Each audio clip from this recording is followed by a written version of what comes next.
नमस्कार साथियों, आप सबका पुनः स्वागत है। तो आज हम लोग डिस्कस करने वाले हैं श्रीमद् भगवद गीता अध्याय 2 श्लोक अर्थ 42 से 44 तक।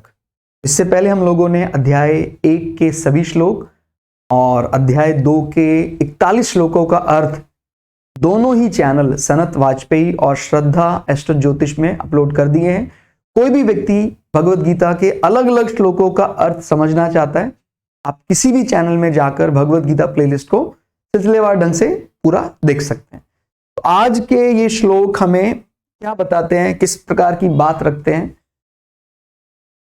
भगवान कृष्ण अर्जुन को समझाते हुए ये बात कहते हैं कि हम अगर वेदों का, पुराणों का सिर्फ लौकिक दृष्टि से पालन करते रहेंगे तो हमें स्वर्ग तो मिल जाएगा। यानी स्वर्ग को हम क्या मान रहे हैं? स्वर्ग को हम कहीं ना कहीं अर्थ और कामना पूर्ति से जोड़ रहे हैं, उसका मुक्ति से कोई संबंध नहीं है।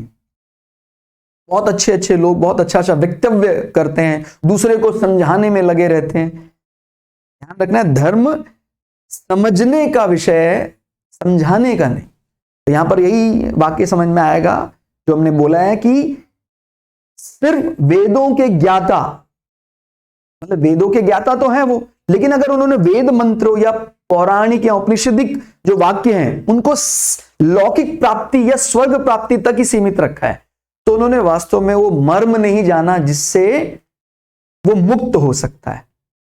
और इसमें यह बात भी रखी गई, कई लोग बोलने में बहुत प्रवीण होते हैं, बोलने में बहुत अच्छे ऐसा बोलेंगे अपने तर्क शक्ति से कि भाई संसार में रहकर हम अर्थ और कामना को ही सबसे ज्यादा प्रूव कर सकते हैं, किसी प्रकार से उसको आप साबित किया जा सकता है। संसार, क्योंकि संसार तो जो दिखता है उसी की बात करता है, अब जो नहीं दिखता है उसको कैसे प्रूव करेंगे? तो जो सिर्फ तर्क के दम पर मोक्ष बल को अर्थ या कामना पूर्ति से कम साबित करने में लगे हुए हैं, उन्होंने सत्य को जाना नहीं है। तो ये अगर पूरा ट्रांसलेशन पढ़ें तो क्या कहते हैं, हे अर्जुन, जो भोगों में तन्मय हो रहे हैं, भोगों किससे रिलेट कर रहे हैं? ये चार अगर विषय समझ लेते हैं, धर्म अर्थ काम मोक्ष, तो हमारा जो कार्य है वो सफल हो जाएगा। क्या? धर्म यानी कर्तव्य, मानक प्रक्रियाएं, प्रोटोकॉल। अर्थ यानी धनोपार्जन, कामना, उस धन से फिर कुछ कामना पूर्ति भी तो करनी है, और फिर अंततो गत्वा मुक्त हो जाना। अब ना जब सुख की कामना शेष रहे, आगे दुख की भी कामना नहीं है फिर कि मुझे दुख भी नहीं चाहिए, तो जब ये सम स्थिति आ जाती है तो वास्तव में उसका ही धर्म, उसका ही अर्थ, उसका कामना पूर्ति सही माना जाएगा। माने वो एक प्रकार से रास्ता वही है कि जो हमने रास्ता लिया है, हमने धर्म को क्यों धारण किया था? ताकि मुक्त हो जाए। अगर आप धर्म से सिर्फ अर्थ और कामना पूर्ति तक ही पहुंचे हैं तो गलत रास्ता है हमारा, जो डेस्टिनी तक नहीं पहुंचा रहा है अपने को, क्योंकि डेस्टिनी कामना पूर्ति या अर्थ तक सीमित नहीं है। हम तो उस कामना पूर्ति के बाद अनंत को पाना चाहते हैं। लेकिन अगर कहता है कोई कामना पूर्ति, भोगों में तन्मय हो रहे हैं, शरीर के भोग मिल जाएंगे, जो कर्म फल के प्रशंसक वेद वाक्यों में ही प्रीति रखते हैं। याद रखिएगा, वेद में कई ऐसे वाक्य हैं जो कामना पूर्ति या सिद्ध करने के लिए अलग अलग प्रकार के यज्ञ हैं कि भाई आपको इसमें कोई ऐसा, अथर्ववेद में कई ऐसे प्रयोग आते हैं जो हमारे कामना पूर्ति से के साथ संबंध जोड़ते हैं। तो कहते हैं अगर वो वेद या उपनिषदों को भी सिर्फ कामना पूर्ति या अर्थ के साथ ही जोड़ता है तो वो वास्तव में कभी अपने लक्ष्य तक नहीं पहुंच पाएगा। वो वेद का भी सदुपयोग पूरी तरह नहीं कर पा रहा है।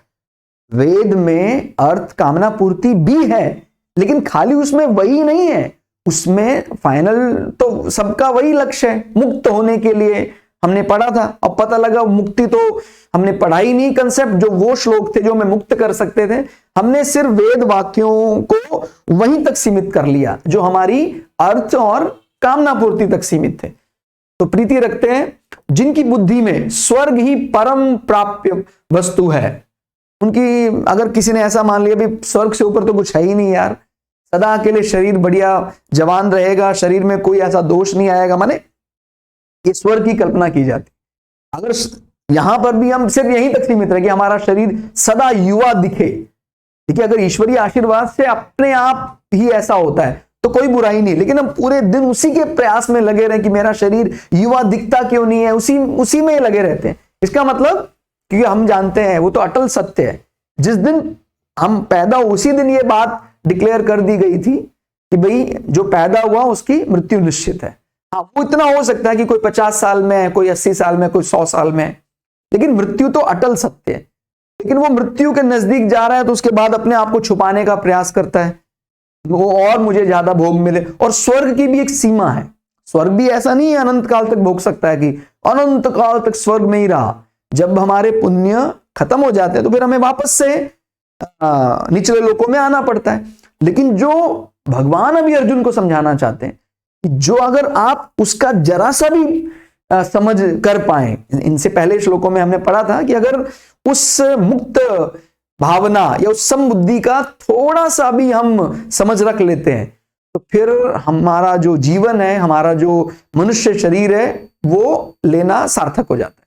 ठीक हो गया। तो परम स्वर्ग से बढ़कर कोई वस्तु समझते ही नहीं है, ऐसा कहने वाले वे अविवेकी जन इस प्रकार की जिस पुष्पित यानी दिखाऊ शोभायुक्त वाणी को कहा करते हैं। ध्यान रखना है, जो वाणी सिर्फ संसार में लौकिक सुख दे रही है, जिसका कोई पारलौकिक महत्व नहीं है, उस वाणी को भी ज्यादा समय तक हमें नहीं सुनना चाहिए। वो सही बात है कि हमने किसी की वाणी सुनी और उससे हमें अर्थ प्राप्ति हो गई, कामना पूर्ति भी हो गई और ऐसा कई वर्षों तक चलता रहा, लेकिन कहते भी हमारा मृत्यु तक भी यही चल रहा है और कुछ उसमें कुछ मिलने वाला नहीं है, तो फिर इस वाणी का सही प्रयोजन तो व्यर्थ हो गया।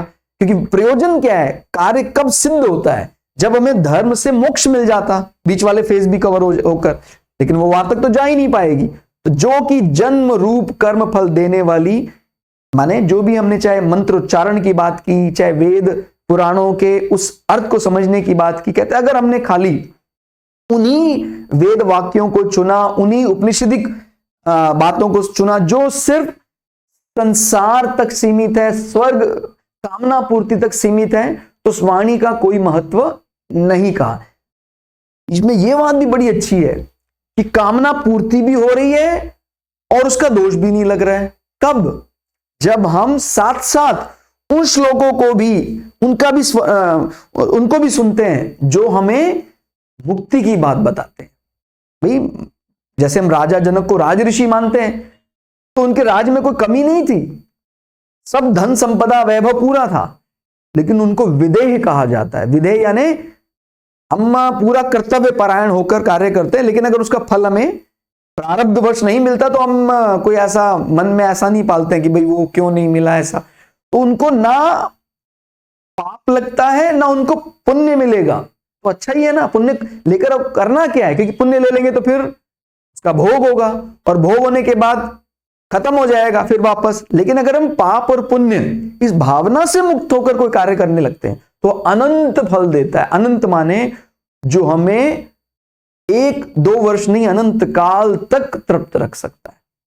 तो यही बात समझाई गई है कि भाई जो भोग कामना ऐश्वर्य के लिए किसी प्रकार का अनुष्ठान करता है तो वो उसका फल देकर वो नष्ट हो जाता है। लेकिन अगर हम कर्तव्य तो कर रहे हैं, यज्ञ तो वही किया हमने, लेकिन हमने कहा है भी अगर मिल गया तो भी ठीक, नहीं मिला तो भी ठीक, तो जब ऐसा सोचकर वो यज्ञ करते हैं तो उसका फल कई गुना बढ़ जाता है। ठीक हो गया। तो भाई अनुष्ठान तो करना ही है, लेकिन अनुष्ठान से इस प्रकार का जुड़ाव नहीं रखना है कि अगर नहीं मिला तो मेरा क्या हो जाएगा। तो नाना प्रकार की बहुत सी क्रियाओं का वर्णन करने वाली, ठीक हो गया। तो सिर्फ जो सांसारिक क्रियाओं तक, भाई जैसे हमने शुरुआत के श्लोक में भी समझाया था कि एक प्रकार का जब सैटेलाइट लॉन्च किया जाता है तो सैटेलाइट के पूरे प्रोसेस को फॉलो किया जाता है, किस प्रकार से उसकी एस्केप वेलोसिटी आएगी, क्या उसको करना है, किस प्रकार से उसको इंजन को डिजाइन करना है। लेकिन मकसद क्या है? मकसद उस सैटेलाइट को वहां स्थापित करना है। माने हमने जो धर्म ये रचाया है, हमने जो प्रोटोकॉल बनाया है, ये प्रोटोकॉल किस लिए है? मुक्त होने के लिए। अब उस मुक्ति के पहले ये जो प्रोसेसिंग चल रही है, ये जो कार्य में लगे हैं, हम मिसाइल बना रहे हैं, अलग अलग प्रकार के फेजेस कवर कर रहे हैं, अगर कोई उसी को संसार समझ के वहीं बैठा रहे, संसार वो नहीं है।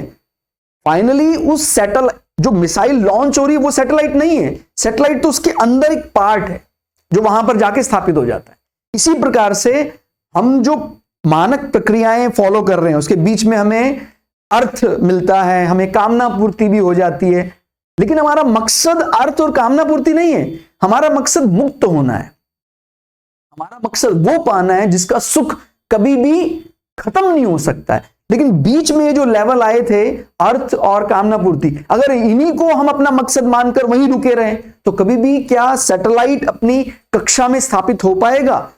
उसको लगे यार इसी यही तो आनंद है, मिसाइल बनाने में लगे रहे बस वो माने सैटेलाइट पर विचार नहीं कर रहे, खाली मिसाइल की मैन्युफैक्चरिंग में लगे हैं। मकसद ये जब तक वो लॉन्च नहीं होगा तब तक वो अपनी कक्षा में स्थापित नहीं होगा, तब तक वो मुक्त नहीं होगा। इसी प्रकार से हमने जो प्रोटोकॉल बनाया है, ये जो इस प्रकार से कार्य करना है, ये मानक प्रक्रियाएं क्या है? धर्म। और उस धर्म का पालन करते हम अर्थ ग्रहण करेंगे, क्योंकि जीवन है हमारा लंबा, अर्थोपार्जन करेंगे। और भाई क्योंकि संसार में रहते हुए कर्म से मुक्त नहीं हो सकते हैं, तो कामना पूर्ति के लिए भी कोई दोष नहीं कहा गया है। अगर हमारी निगाह मुक्ति पर है तो कामना पूर्ति का भी कोई दोष नहीं है। और फाइनली जब हमारा सही समय आएगा तो हम मुक्त हो जाएंगे, और वही एक लक्ष्य है हमारा। वो सभी लक्ष्य भूल के अलग अलग कार्य में उलझ जाते हैं कि लक्ष्य तो मेरा ये था, मेरा बिजनेस मुझे बड़ा करना था। बिजनेस बड़ा करने में कोई बुराई नहीं, समझिए जरा, व्यापार को उच्चतम शिखर तक ले जाना बुराई नहीं है, लेकिन सिर्फ यही लक्ष्य, मेरा मर जाना, मेरा जीना, सिर्फ इसी के लिए यही बुराई है। क्योंकि अभी बताया ना, ये बीच का एक अंतराल था जिसको हमने सत्य मान लिया और उससे हम फिर ट्रैप में फंस गए। बार बार जन्म मृत्यु आती रहेगी उसी को पूरा करने के लिए। ठीक हो गया? तो कर्म करें पूरी डेडिकेशन के साथ, लेकिन मिल गया तो बहुत बढ़िया, नहीं मिला फिर से प्रयास करेंगे। एक लोक व्यवहार में भी एक अच्छी व्यक्ति उसी को माना जाता है कि जो किसी प्रयास के विफल होने के बाद भी ज्यादा नहीं विचार करता है, फिर से दुगने उत्साह के साथ लग जाता है। वो निष्काम कर्म योग कहलाता है। मैं तो अपना पूरा देना पूरा है। निष्काम में ऐसा नहीं कि कामना नहीं है तो आपको थोड़ा थोड़ा देख लो यार, जितना मन लगता है तो ठीक है, नहीं तो करो, बस ऐसा नहीं है। जो सकाम है उससे भी ज्यादा आपको अनुशासित होकर कार्य करना है। कोई तो कामना पूर्ति के लिए करता है कि मुझे पढ़ना है बढ़िया ताकि मैं पोजीशन प्राप्त कर सकूं, संसार में मेरा अव्वल दर्जा है। और कोई पढ़ता है कि नहीं, मुझे जानना है, मुझे मुक्त होना है। ठीक हो गया? अब वो भी कर रहा है और बहुत बढ़िया अच्छे स्तर से कर रहा है। वो अव्वल दर्जा आ जाए तो वो ज्यादा ना तो प्रसन्न होता है ना दुखी होता है। ठीक है, बहुत बढ़िया हो गया, अगली बार वो उस दुगने उत्साह से जुड़ जाता। तो यही भावना के साथ जब हम लगेंगे, वो दोनों दृष्टि से अच्छा है, लौकिक भी पारलौकिक भी, और वही हमारा लक्ष्य है वास्तव में। ठीक हो गया? क्रियाओं को उस वाणी द्वारा जिनका चित्त हर लिया गया है, जो भोग और ऐश्वर्य में अत्यंत आसक्त हैं, उन पुरुषों की परमात्मा में निश्चयात्मिका बुद्धि नहीं होती। ठीक हो गया? तो वो पुरुष जो उसी वाणी को सत्य मान बैठे हैं कि भाई हमारा कामना पूर्ति और अर्थ साधन बताइए, तो और उनको बाकायदा वो मैंने बताया ना, लौकिक दृष्टि से वो ऐसा प्रूव कर देते हैं कि मुक्ति का हम कोई ज्यादा रिलेवेंस नहीं समझा सकते हैं संसार में, कि भाई क्यों लेना है मुक्ति, संसार में सब बढ़िया तो है, बढ़िया सुख भोगो, आप 50 साल संसार के ही लग्जरी भोगो, वो तो ठीक है, लेकिन उसके बाद क्या फिर हम फिर से अतृप्त हो जाएंगे? नहीं, तृप्ति तो ऐसी होनी चाहिए जो सदा के लिए रहे हमारे पास। तो हम किस तृप्ति की बात कर रहे हैं? भगवान यहां किस तृप्ति की बात यहां समझा रहे हैं अर्जुन को? मोक्ष, मुक्त हो जाना। जब हम सम स्थिति में पहुंच जाते हैं, वही वास्तव में परमानंद है। और जो जितने आनंद यहां से लिए गए हैं, किसी लौकिक दृष्टि से स्वर्ग का आनंद या संसार में कहीं किसी बड़े घर का आनंद, अच्छे पुत्रों का आनंद, ये सारे आनंद सीमित हैं, सीमित काल के लिए हैं।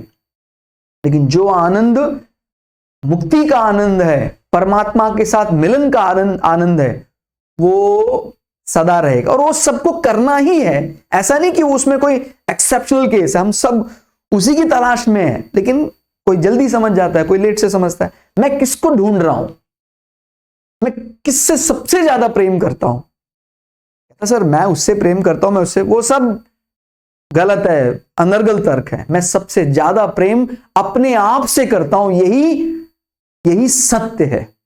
और मैं किसी से प्रेम इसलिए नहीं करता हूं कि वो मुझे अच्छा लगता है, वो मुझे सुख देता है, इसीलिए मैं उससे प्रेम करता हूं। वो मुझे सुख देता है, और जिस दिन वो मुझे दुख ही दुख देता रहे, फिर मैं उससे प्रेम करना धीमे धीमे छोड़ दूं। मुझे आकांक्षा है कि कल वो मुझे सुख देगा, वो मुझे सुख देगा, इसीलिए मैं उससे प्रेम करता हूं। और मुझे लगा कि इसने आज दुख, कल दुख, हम दुख ही दुख दिया है, तो फिर मैं उससे अपना संबंध विच्छेद भी कर लेता हूं। तो मैं किससे सबसे ज्यादा प्रेम करता हूं? अपने आप से। और ये अपने आप कौन है? अपने आप, क्या मैं ये शरीर हूं? क्या ये हाथ मैं हूं? ये सर मैं हूं? नहीं। जो मेरे मन का मन है वो परमात्मा है।